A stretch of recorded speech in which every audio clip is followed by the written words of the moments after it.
by UP Government. Co-presented by Paras and Samia. Associate sponsor GS Medical College, Shimholi Sugars, PS Jewelers और IIEM College. नवंबर 2011 को इसे पंचशील नगर के नाम से एक जिले के रूप में घोषित किया था और उसके बाद अखिलेश यादव तब मुख्यमंत्री बने थे। पूर्व मुख्यमंत्री अखिलेश यादव ने 2012 में इसे हापुड़ नाम दिया और तब से लेकर आज तक हापुड़ इसी नाम से विकास के पथ पर निरंतर अग्रसर है। ऐसे में क्या कुछ वो चुनौतियां हैं जिसको पार कर आज एक जिले के रूप में अपने नाम को हापुड़ ने स्थापित किया है उत्तर प्रदेश के मानचित्र पर। और साथ ही साथ चुनौतियां क्या कुछ होगी आज के अधिवेशन में विस्तार से इस पर बातचीत होगी, लेकिन शुरुआत करेंगे दीप प्रज्वलन के कार्यक्रम के साथ। मंच पर मैं हमारे आज के खास अतिथियों को बुलाना चाहूंगी। उससे पहले मैं हमारे संपादक अरविंद चतुर्वेदी जी को मंच पर आमंत्रित करना चाहूंगी। जोरदार तालियां एक बार सर के लिए हो जाए। इसके अलावा हापुड़ अधिवेशन की मुख्य अतिथि विमला माथम मैडम को मैं मंच पर बुलाना चाहूंगी। राज्य महिला आयोग उत्तर प्रदेश के अध्यक्ष है मैडम। जोरदार तालियां एक बार विमला माथम जी के लिए। इसके अलावा मरगूब त्यागी जी को मंच पर आमंत्रित करना चाहूंगी। प्रगतिशील समाजवादी पार्टी के प्रदेश महासचिव में एक बार जोरदार तालियां मरगूब त्यागी जी के लिए। और हापुड़ नगर पालिका परिषद के अध्यक्ष प्रफुल्ल सारस्वत जी को भी मंच पर मैं आमंत्रित करना चाहूंगी। जोरदार तालियां एक बार उनके लिए भी बजा दीजिए। मंच पर आप सभी को आमंत्रित करना चाहूंगी। इसके अलावा श्रीचंद शर्मा जी विधान परिषद सदस्य शिक्षक सीट से हैं, उनको भी मंच पर आमंत्रित करना चाहूंगी। सर आप मंच पर पधारें। इसके अलावा मैं मंच पर बुलाना चाहूंगी डॉक्टर विपिन गुप्ता जी को, इंद्रप्रस्थ ग्रुप ऑफ इंस्टीट्यूशन के संचालक हैं। सर जोरदार तालियां एक बार सर के लिए।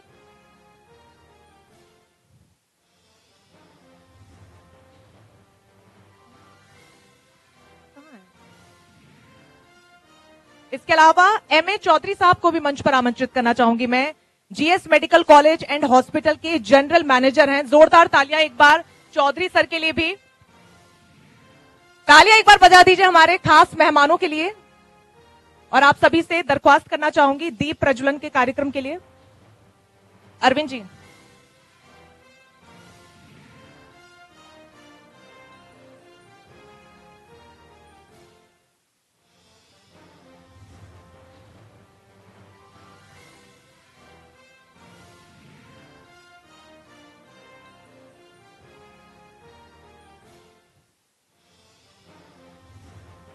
जोरदार तालियां हो जाए एक बार आज के खास अधिवेशन के लिए। हापुड़ की धरती में मौजूद हैं हम इस वक्त।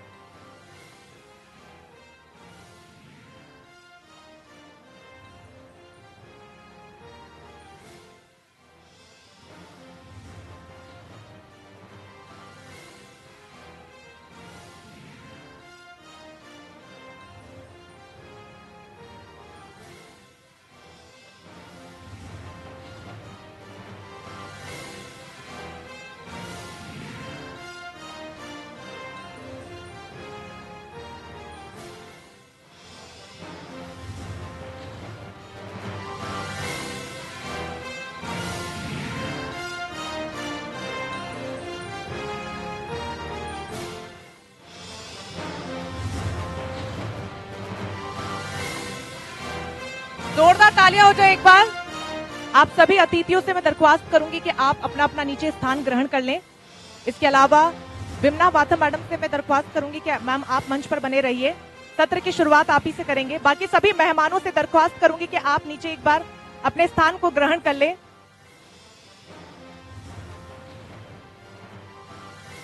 देखिए जब 2011 में हापुड़ को गाजियाबाद से अलग किया गया तो उत्तर प्रदेश का सबसे छोटा जिला बनकर वो रह गया, लेकिन तब से लेकर आज तक इस छोटे से जिले में क्या कुछ हुआ है, विकास कितना हुआ है, चुनौतियां कितनी आई और आने वाले समय में इन चुनौतियों को कैसे पार किया जाएगा, इस पर बातचीत होगी। और क्या कुछ खासियत है हापुड़ की, उसकी भी बात करेंगे। लेकिन उससे पहले एक रिपोर्ट हापुड़ पर अपने दर्शकों के लिए। राजधानी दिल्ली से 60 किलोमीटर की दूरी पर स्थित एक बेहद ही शानदार जिला है जो प्रदेश की संस्कृति, कला और समृद्धि को बखूबी बयां करता उत्तर प्रदेश का ऐसा जिला जहां पर तिलहन, गुड़, गन्ने और कपास का व्यापार खूब होता है। स्टेनलेस स्टील पाइप, ट्यूब और हब बनाने के रूप में विख्यात है। इतना ही नहीं, हापुड़ कागज, शंकु और ट्यूबों के लिए भी प्रसिद्ध है। हापुड़ शब्द हापर से बना है, जिसका मतलब बगीचा होता है।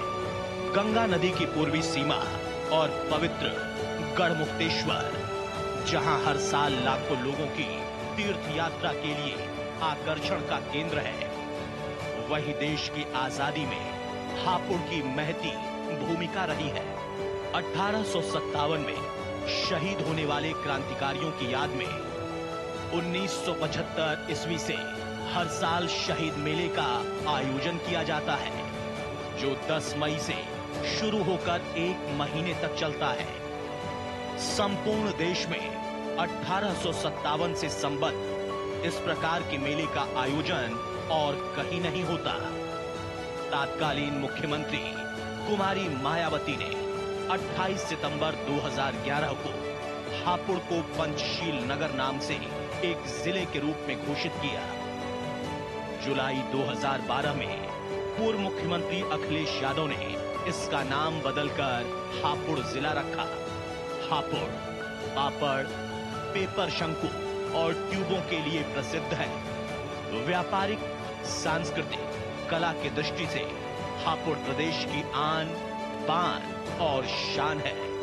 इंडिया न्यूज आप सभी हापुड़ वासियों का तहे दिल से स्वागत एवं अभिनंदन करता है। Bureau report, India news. जोरदार तालियां एक बार हापुड़ प्रदेश के लिए हो जाए, एक क्षेत्र के लिए हो जाए। अब सत्र की शुरुआत करेंगे और सत्र की शुरुआत में सबसे पहले बात होगी नारी सशक्तिकरण पर। खास मेहमान बिमला बातम जी हमारे बीच में है। देखिए, ये शब्द बहुत ज्यादा महत्वपूर्ण है, लेकिन सवाल बड़ा यह है कि सरकार निरंतर इस क्षेत्र में खासतौर पर नारी सशक्तिकरण के लिए कई कदम उठा रही है, लेकिन बावजूद उसके प्रदेश की महिलाएं कहीं ना कहीं डर के साए में जीने को मजबूर हैं। और इसकी वजह क्या है और आने वाले समय में इसको लेकर क्या कुछ काम किए जा रहे हैं, विस्तार से बातचीत करने के लिए आप सत्र की खास मेहमान बिमला बातम जी मंच पर मौजूद हैं। एक बार जोरदार तालियां मैडम के लिए हो जाएं। और सत्र का संचालन करेंगे हमारे संपादक अरविंद चतुर्वेदी जी।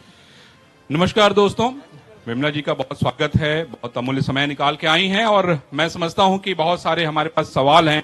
उत्तर प्रदेश की महिलाओं के सवाल हैं, बच्चियों के सवाल हैं जो हम बिमला जी से पूछेंगे। लेकिन पहले बिमला जी, हम आपसे ये जानना चाहते हैं कि आपने राजनीति में लंबा संघर्ष किया, त्याग किया, आपने अपनी सीट छोड़ दी हैं। कहते हैं त्याग का फल जो है वो बड़ा मीठा होता है ना जी? तो कैसे मीठा होता है? हाँ, होता है ना तो आप तो जनता की सीधी राजनीति में थी, रोज उनकी समस्याएं, बिजली, पानी, सड़क, स्कूल में एडमिशन, हैं, राशन कार्ड बनवाना और दरोगा और तहसीलदार और एसडीएम हैं। लेकिन अब पूरी भूमिका आपकी बदल गई है, तो आपने ये निर्णय कैसे लिया, क्यों लिया ये? एक्चुअली ये जब हमारा टिकट नहीं फाइनल हुआ तो उसके बाद हम 1.5 साल तक रहे घर में, समाज से जुड़े रहे, लेकिन राजनीति से दूर हो गए। उसके बाद अपने आप जब ये पद आया तो मुझे नहीं मालूम था कि मुझे कोई पद मिलने वाला इस तरह का। महिला आयोग का बड़ा पद है ये मुझे मालूम था, लेकिन ये मुझे मिलेगा ये नहीं मालूम था। लेकिन जब पद मिला मुझे तो मुझे बहुत खुशी भी हुई कि एक जो शुरू से हमारा एक अभियान था महिलाओं के लिए कुछ काम करने का, इस नाते हमने एक बहुत 1986 में एक हमने संस्था भी बनाई थी, महिला उद्यमी संस्थान। तो वो हम शुरू से जुड़े हुए थे इसके साथ में। तो मुझे लगा कि यहाँ काम करने का अधिक अवसर मिलेगा और अधिक न्याय कर पाएंगे हम महिलाओं के साथ में। ये हमारे दिमाग में आया और हमारी सोच भी इसी तरह की रही। और उसके बाद से आज 3रा साल चल रहा है हमें इस पद पर रहते हुए। पीछे मुड़कर नहीं देखा, बराबर महिलाओं के लिए, उनके वेलफेयर के लिए काम कर रहे हैं। और यही जीवन का मिशन है कि अगर हमने किसी महिला को न्याय दिलवाया तो लगता है कि उस दिन बहुत हमें सुकून मिला। आपके पति तो इतने बड़े इतिहासकार हैं जी। आप शाहजहांपुर में पैदा हुई जी। हैं, वहां से आपने जो है कर्मस्थली अपनी नोएडा बना ली जी। तो ये जो वहां से यहाँ आना जी। वो कैसे, ये सफर कैसा रहा? नहीं, वहाँ से तो हम एक्चुअली दिल्ली आए थे शादी के बाद। हम चूंकि हमारे husband national gallery of modern art में थे, जो दिल्ली में जयपुर हाउस के नाम से है, तो इसलिए मुझे फिर यहाँ आना पड़ा दिल्ली।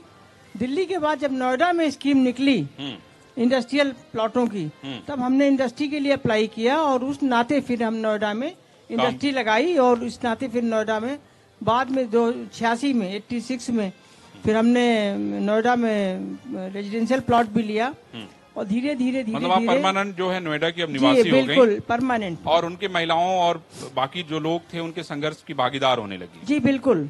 नोएडा के अब तो पूरा उत्तर प्रदेश हमारे पास है। हाँ, यही मैंने कहा। वो तो जैसे ही पंकज जी यहाँ आ गए, आपको उत्तर प्रदेश की जिम्मेदारी दे दी। जी बिल्कुल। पूरी उत्तर प्रदेश के दौरे भी हमारे लगते हैं, जाते भी रहते हैं। बाकी पूरे प्रदेश से समस्याएं तो आती हैं। जी। अब मुझे ये बताइए मैडम कि बहुत सारी कोशिशें सरकार कर रही है जी। नारी शक्ति के लिए कई मिशन चलाए जा रहे हैं, कई योजनाएं चलाई जा रही हैं और कई नंबर ऐसे घोषित हैं जिसपे कोई भी व्यक्ति, कोई भी महिला तुरंत फोन करके सहायता प्राप्त कर सकती है। लेकिन आप आए दिन देखिए, आए दिन बड़ी घटनाएं होती हैं।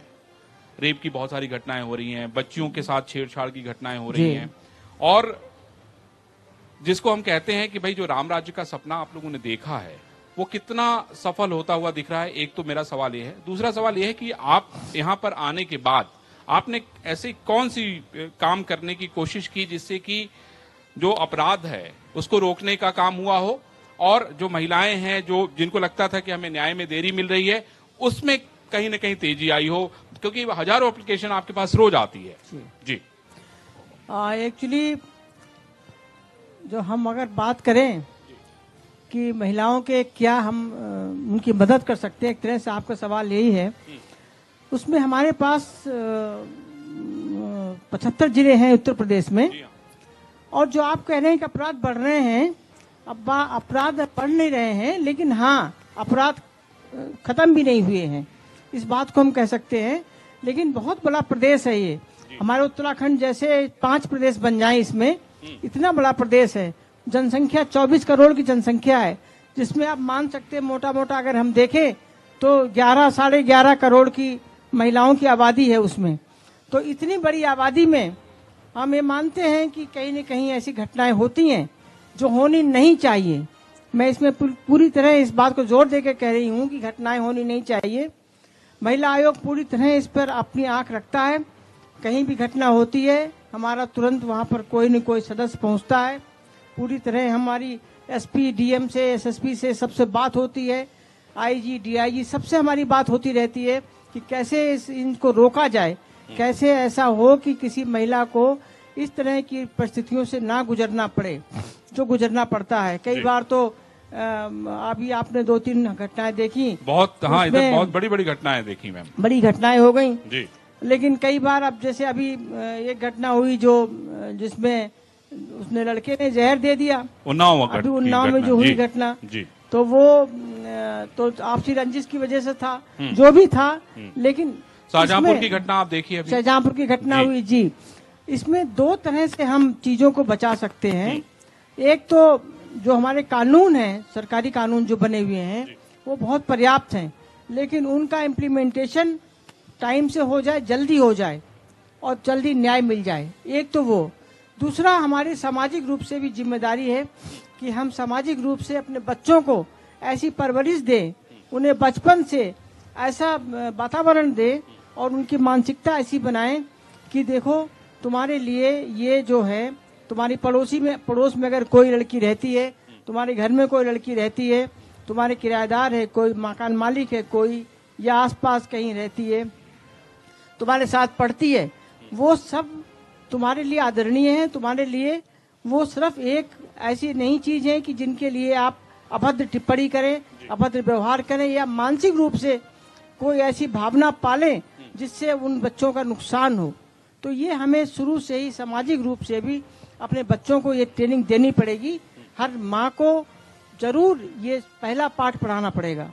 मैम देखिए, एक आपने बड़ा सवाल उठाया कि जो आप चाहती हैं, जो करना चाहती हैं कि न्याय व्यवस्था में बड़ी समस्या है, घटना हो गई, छानबीन हो रही है, वो प्रोसेस अपना चलता रहता है छानबीन का। आप देखती हैं आप लोग कितना दबाव बनाती हैं, चिट्ठी आती हैं, आपकी टीम जाती है वहां से रिपोर्ट देती है, उसके बाद फिर आपका लगातार दबाव रहता है। लेकिन हमारा सवाल ये है कि जैसे शाहजहांपुर की घटना आप देखिए, बहुत बड़ी घटना है। उन्नाव की घटना में पुलिस ने बहुत तत्परता दिखाई, उसको फाइंड आउट किया। आपको क्या लगता है कि कौन सा ऐसा मैकेनिज्म होगा, क्योंकि आपने ये कहा कि भाई बच्चों को हमें ये शिक्षा देने की आवश्यकता है, लेकिन मानवाधिकार आयोग जो महिला आपका आयोग है, इस तरह के कुछ कार्यक्रम अलग अलग जगहों पे हो जिससे कि लोग सीधे उससे जुड़े। वो तो शिकायतें तो करते हैं, लेकिन ऐसी ट्रेनिंग की व्यवस्था होनी चाहिए जो लोगों को और ज्यादा से ज्यादा जागरूक करे। आप देखिए पुलिस के पास शिकायतें जाती हैं, पुलिस उसको दबा के रखी रहती है। आप देखिए आपके पास कितनी शिकायतें ऐसी आती होंगी। इसमें पुलिस को भी अपना भूमिका बदलनी पड़ेगी। पुलिस को भी एकदम तुरंत न्याय देना पड़ेगा, तुरंत उनकी बात सुननी पड़ेगी। अगर कोई पीड़िता आती है जी पुलिस चौकी में और वो कहती है कि मेरे साथ रेप हुआ है या मुझे छेड़ा गया है, जो भी अपनी कोई शिकायत करती है, उस पर तुरंत एक्शन होना चाहिए। उसको ऐसा नहीं होना चाहिए कि चलो अभी नहीं बाद में देख लेंगे, क्योंकि कई बार ऐसा देखा जाता है कि घटनाएं इससे काफी प्रभावित हो जाती हैं। उसमें मेरा एक सवाल मैम और है, आप देखिए इधर बीच एलिगेशन लगाने का भी एक चलन सा चल गया है। आप देखते हैं बहुत सारी घटनाओं में ऐसा आता है कि सच्चाई कुछ और होती है, किसी को बदनाम करने के लिए एलिगेशन लगा, तो इसको कैसे दूर किया जा सकता है, क्योंकि ये किसी के लिए भी, किसी की इज्जत के लिए, किसी के सम्मान के लिए एक बहुत बड़ी चुनौती है। आप देखिए पॉलिटिकल आदमी है, उसके ऊपर किसी ने एलिगेशन लगा दिया कि भाई इन्होंने जो है हमें इस तरह से देखा या छेड़छाड़ कर दी या ये कर दिया, और वो भी एक दिन में नहीं, 5-5 साल 10-10 साल बाद। तो ये इसके लिए भी मैं समझता हूं कि कोई ऐसा नियम, कोई ऐसा कानून बनाए जाने की जरूरत है जिससे उनकी इज्जत भी बची रहे। नहीं, इसमें तो देखिए ऐसा है कि हमारे पास केस जो आते हैं हमें पता चल जाता है कि कौन सा फेक है या कौन सा। अच्छा, कैसे भाई ये बताइए। नहीं, ये तो देखिए एप्लीकेशन देख के, जब हम एप्लीकेशन उसकी पढ़ते हैं और महिला से पूछते हैं, सवाल क्वेश्चन करते हैं, तो वो अपने आप बता देती है कि नहीं, ये जो एप्लीकेशन में लिखा ये हमने नहीं कहा ये। अच्छा, जैसे हम पूछते हैं कि भाई ये इसमें दहेज का लिखा है, इसमें रेप का लिखा है, इसमें ये लिखा है, कहते नहीं अच्छा कैसे लिखा हमें पता नहीं। हाँ। वो बेचारी, उनको पता नहीं। अच्छा, वो बेचारी ज्यादातर उसमें महिलाएं ऐसी होती है जो कम पढ़ी लिखी होती है, वो एक्चुअली वकील से बनवाती हैं। हाँ, तो वो हमें लैंग्वेज एकदम समझ में आ जाती है, बल्कि हाथ की लिखी चिट्ठी को हम ज्यादा तरजीह देते हैं, ऑथेंटिक मानते हैं कि वो ज्यादा सही होगी, क्योंकि उसने पीड़िता ने अपने आप लिखी है चिट्ठी। लेकिन इससे हम लोग समझ जाते हैं, लेकिन उसी हिसाब से फिर देखिए ऐसा है, हम पुरुष आयोग तो नहीं है, महिला आयोग है, तो हमें महिलाओं की ही करनी पड़ेगी। वो तो बात तो सही कहा आपने, लेकिन पुरुषों का भी ध्यान रखना पड़ेगा भाई। नहीं, लेकिन हम जरूर उनको न्याय करते हैं और महिला को समझाते हैं कि यहाँ पर ये गलती है और ऐसा मत करो। महिला को भी समझाते हैं, लेकिन पुरुष को भी हम पुरुष का केस हम नहीं ले सकते क्योंकि हमारा महिला आयोग है, तो ये हम इसके लिए तो मजबूरी हमारी। देखिए पुरुष आयोग तो कोई बना नहीं है भाई, है ना, तो इसलिए आप लोग को महिला आयोग से न्याय मिलने की उम्मीद नहीं है, ये आप जान लीजिए। हाँ, इतना बिमला जी जरूर करेंगे कि अगर कोई फेक शिकायत आएगी तो भाई उसको जो है तुरंत उसको कहेंगे कि भैया अपनी एप्लीकेशन लेके बाहर जाओ। लेकिन न्याय तो भाई पुरुषों को जो है पुरुष आयोग बनेगा तभी मिलेगा। आपको भी लगता है? हाँ जी। वैसे एक बात बताऊं आपको, जो अभी मिशन शक्ति जो प्रोग्राम चल रहा है योगी जी का, बहुत ही अच्छा प्रोग्राम है। और इसके अंतर्गत तो आप अगर चाहें तो अभी मैंने देखा कि हमारे महिला आयोग को भी बहुत लोग नहीं जानते, खास तौर से इंटीरियर में। जी। तो अभी 3-4 तारीख को हमारे प्रोग्राम लगे हुए हैं तहसील स्तर पर। अच्छा। ताकि गांव के अंदर, ब्लॉक और तहसील स्तर पर, ताकि गांव के अंदर हमारी जो पैठ है, जो वहाँ की दुखी महिलाएं हैं, उनको पता चल सके कि महिला आयोग क्या है और हम कैसे वहाँ पर अपनी शिकायत कर सकते हैं। अच्छा। तो ये मिशन शक्ति के अंतर्गत योगी जी की बहुत सारी स्कीमें हैं। कितने जिलों में जा रही हैं आप विमला जी? जी, कितने जिलों में जा रही हैं अभी आप इस मिशन शक्ति को आगे बढ़ाने के लिए? तो हमारा रायबरेली लगा हुआ है 2 दिन का, और उसके बाद जो 10 तारीख को हमारा एक अंतर्राष्ट्रीय महिला दिवस का प्रोग्राम है, वो भी मिशन शक्ति के अंतर्गत ही है, उसी के ऊपर पूरा फोकस रहेगा हमारा। मिशन शक्ति एक बहुत अच्छा इनका प्रोजेक्ट है, अभियान है, जो वास्तव में जिससे बहुत फायदा हो रहा है, महिलाओं की जिंदगी में बदलाव नजर बहुत बदलाव आ रहा, बहुत फायदा हो रहा। अभी तो सरकार की इतनी स्कीमें हैं जो नहीं मालूम है महिलाओं को। जी हाँ, हमारी महिलाओं को मालूम ही नहीं, उनको भी बताना ये भी एक बहुत बड़ी चुनौती है, और उनको नीचे तक पहुंचाना ये बहुत बड़ा एक काम है, जो जिसकी वजह से महिलाओं का जीवन स्तर बहुत ऊपर आ सकता है, अगर वो स्कीमें उन्हें पता चले तो। भाई एक बार जरा जोरदार ताली सब लोग बजाइए, थोड़ी गर्मी तो मैं मंगरू भाई से कहूंगा कि भाई थोड़ी सी ठंडक की व्यवस्था करें। देखिए उन्होंने कर दी, ये बड़ी अच्छी बात है, लेकिन जिस सोच के साथ विमला जी राजनीति में आई उस आगे बढ़ा रही हैं, ये बड़ा महत्वपूर्ण है। क्योंकि बहुत सारे लोग संकल्प तो लेते हैं लेकिन उसको पूरा नहीं कर पाते हैं, और महान महारथी और जो लोग इतिहास बनते हैं वो ऐसे ही लोग बनते हैं कि जो हम प्रण करें उसको समाज के लिए पूरा करें, और उसके लिए त्याग और बलिदान की आवश्यकता होती है। विमला जी, मेरा एक और सवाल आपसे है, मुझे ये बताइए में आने के बाद आपने कौन कौन सी ऐसी नई योजनाएं शुरू की, क्योंकि आपने उनका कार्यभार जब संभाला बहुत सारी चीजें आपने देखी होंगी, आपको लगा होगा कि इसमें बदलाव की आवश्यकता है, इसमें हम इन चीजों को और जोड़ दें तो शायद ये योजना और बेहतर हो सकती है, आपके पास महिलाएं और कितनी जल्दी आ सके न्याय पाने के लिए, तो जरा सा उसके बारे में विस्तार बताइए। सबसे पहले तो जब हमने ज्वाइन किया तो ईमेल नंबर तो था लेकिन व्हाट्सएप नंबर नहीं था, जबकि ईमेल पे जो हमारी ग्रामीण क्षेत्र की महिला है उसको करने में, ईमेल करने में बहुत दिक्कत आती, उसको पता नहीं कि ईमेल कैसे करें। तो हमने सबसे पहले एक व्हाट्सएप नंबर इंट्रोड्यूस किया जिसमें वो व्हाट्सएप करना आसान रहता है। अगर नंबर कोई जानकारी हो तो दे दें। मैं नंबर बता सकती हूँ, 630 65 708। बहुत बढ़िया। ये नंबर हमने इंट्रोड्यूस किया। इस पर बहुत सारे अब शिकायतें आती हैं, ज्यादा शिकायतें इसी पे आती हैं। फिर हमने अभी ऑनलाइन भी शुरू कर दिया है, हमारा ऑनलाइन भी आप शिकायत कर सकते हैं, जरूरी नहीं आप लखनऊ आए, लखनऊ आने की जरूरत नहीं है, आप फोन पे बात कर लीजिए और अपनी शिकायत कर दे। ईमेल नंबर है up.महिलाआयोग@yahoo.com। बहुत बढ़िया। ये इस तरह की हमारे सब चीजें हैं, और वैसे भी 5 तरह से हम शिकायत लेते हैं। वॉक इन, आप चल के आ जाइए, और फैक्स नंबर है, हमारा व्हाट्सएप नंबर है, ईमेल है, और अब ऑनलाइन भी हो गया है। तो इस तरह से आप अपनी शिकायत तो मैं उसमें कोई बाई पोस्ट भी भेज सकते हैं, बाई पोस्ट भी भेज सकते हैं। एक चीज और है, मैं जानना चाहता हूँ कि क्या कोई इसमें समय सीमा आपने तय कर रखी है कि अगर शिकायत आती है तो इतने दिनों में उसका निस्तारण होना आवश्यक है? जी बिल्कुल जी। हमने अपनी तरफ से तय कर रखी है, लेकिन जब यहाँ पर उस जिले में, जिस जिले की शिकायत है, हम उस जिले के एसपी या डीएम को लिखते हैं, जहाँ एसएसपी है वहाँ एसएसपी को लिखते हैं, और अगर कोई वैसा मैटर है तो डीएम को लिखते हैं। तो हमारी उम्मीद रहती है 20 दिन के अंदर अंदर हमें ये जवाब दें, क्योंकि ये भी फिर अपने आप वहाँ पर जाके सारा विवेचना कराते हैं, जाती हैं, विवेचना कराते हैं सदस्य। अभी मैं वो बता रही हूँ, ये विवेचना करके फिर ये हमें रिपोर्ट भेजते हैं, वहाँ से रिपोर्ट हमें आती है, फिर हम इन लोगों को बुलाते हैं जो हमारी पीड़िताएं हैं, दोनों पक्षों को बुला लेते हैं। जहां तक हमारी कोशिश रहती है दोनों पक्षों में सुलह सफाई करा दें। अगर नहीं बात बनती है तो फिर रास्ता कोर्ट का बचता है। अगर किसी तरह से जैसे एक पक्ष नहीं मान रहा है, जैसे मानिए 2 पक्षों में हस्बैंड वाइफ में झगड़ा है और एक पक्ष नहीं मान रहा, वो हस्बैंड कहता मैं नहीं रखूंगा किसी कीमत पे इसको, तो फिर हमारे लिए रास्ता ये होता है कि वो ज्यादा से ज्यादा उसको बेनिफिट, इकोनॉमी मतलब मॉनेटरी बेनिफिट कराए, और कोर्ट में फिर केस चला जाता है। तो आपके पास तो इसके अलावा मैं आपको बता रही हूँ, हमारे जो काम करने का तरीका है वो ये है, हमारे 25 सदस्य हैं, 2 हमारे उपाध्यक्ष, 1 मैं अध्यक्ष हूँ, 28 लोग हैं। हमारे यहाँ जो जिले हैं वो 75 जिले हैं यूपी में, तो हमने 25 मेंबर्स को, एक मेंबर को 3-3 जिले दे रखे हैं। हमारी जन सुनवाई लगती है पहले और 3rd बुधवार को, ताकि जो लखनऊ नहीं आ सकती महिलाएं और अपनी बात उन्हें कहनी है तो वो वहाँ जाकर अपनी बात कह सकती हैं। तो हर जिले में जन सुनवाई होती है, हर जिले में होती है जन सुनवाई। अच्छा, तो औसतन अगर हम देखें तो आपके पास तो हर समय हजारों की संख्या में केस होते हैं, स्कूटनी कैसे करती हैं?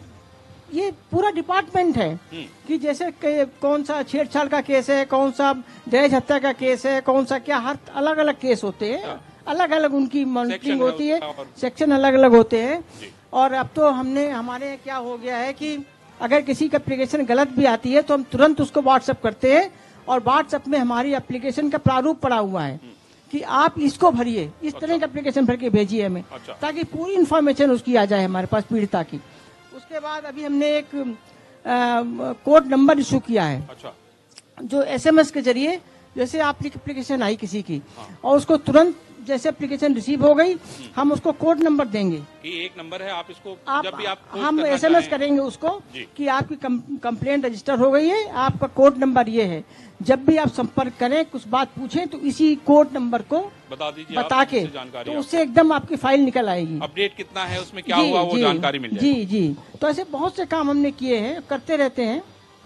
बहुत ही बढ़िया। तो बहुत अभी मानव तस्करी पे हमने प्रोग्राम किया। हाँ। अभी परसों नरसों हमने एक पुलिस के साथ में प्रोग्राम किया है कि पुलिस से क्या दिक्कत है हमारी पीड़िताओं को, क्योंकि कई बार सुनने में आता है कि पुलिस कुछ कर नहीं रही है, पीड़िताएं कहती हैं, तो उनकी दिक्कत दूर हो जाए, इस पे प्रोग्राम हमारे हर महीने क्या हर 15 दिन में प्रोग्राम चलते रहते हैं। नहीं मैडम, हम आपको आश्वासन देते हैं कि आपके प्रोग्राम में हम लोग जो है भागीदार रहेंगे और आपकी जो मुहिम है इसको गांव-गांव, घर-घर, मोहल्ले-मोहल्ले तक ले जाने का काम करेंगे।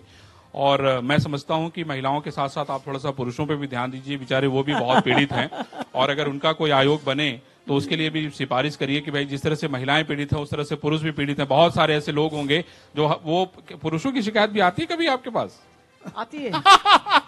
आती है लेकिन वो लोग बेचारे पूछते हैं कि क्या हमारी आप कंप्लेंट लेंगी, तो हम मना कर देते हैं कि हम आप कंप्लेंट नहीं लेंगे, हाँ आपको राय जरूर दे देंगे। तो भाई देखिए, विमला जी जो है पुरुषों को राय तो दे सकती हैं, न्याय दिलाने के लिए उसको आगे कंप्लेंट को भेज देंगी, अपनी राय दे सकते हैं। नहीं, मैंने यही कहा कि उस कंप्लेंट को आप आगे फॉरवर्ड देंगे जिले को कि भैया इन लोगों को भी न्याय दिलाओ।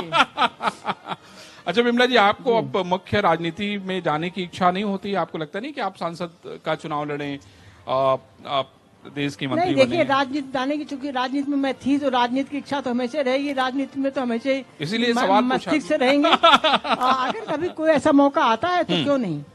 चलिए विमला जी, इंडिया न्यूज के इस मंच पे आपने अपना इतना अमूल्य समय दिया, इतनी सारी बातें बताई।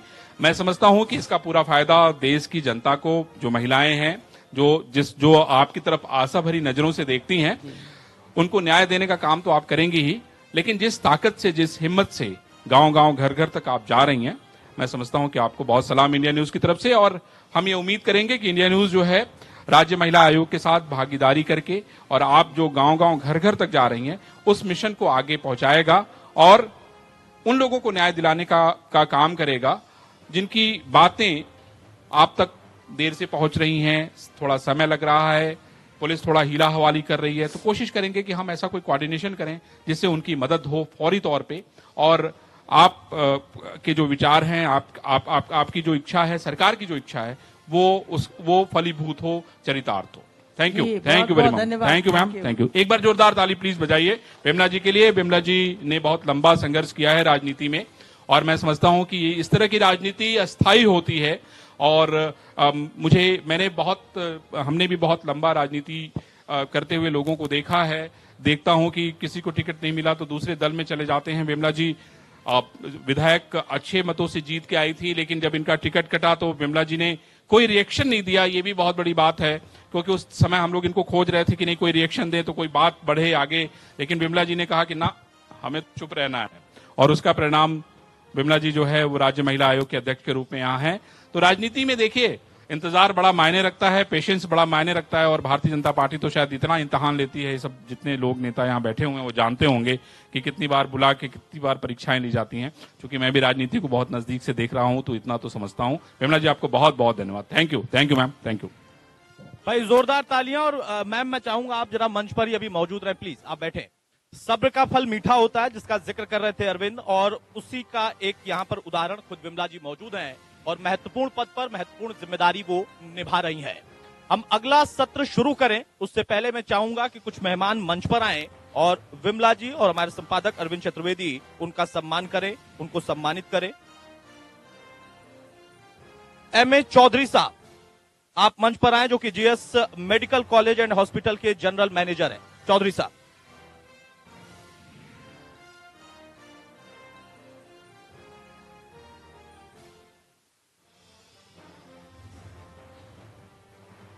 भाई तालियां बजा दीजिए, सम्मान हो रहा है।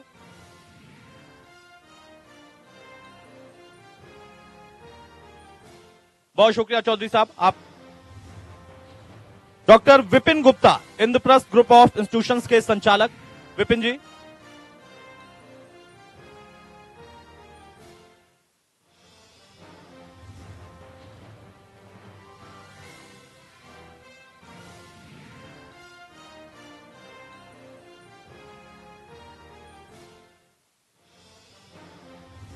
भाई तालियों में दम नहीं है, हापुड़। ठीक है।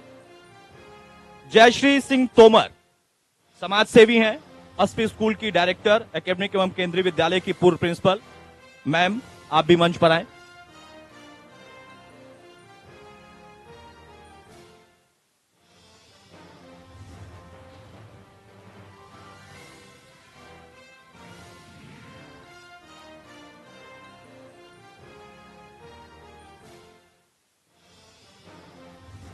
बहुत शुक्रिया जयश्री जी, बहुत शुक्रिया आपका भी।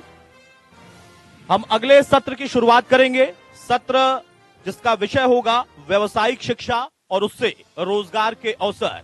उसमें हापुड़ कहां तक पहुंचा है या क्या नया कीर्तिमान स्थापित करने वाला है, इस सत्र को हम शुरू करें उसके पहले एक बहुत छोटा सा ब्रेक।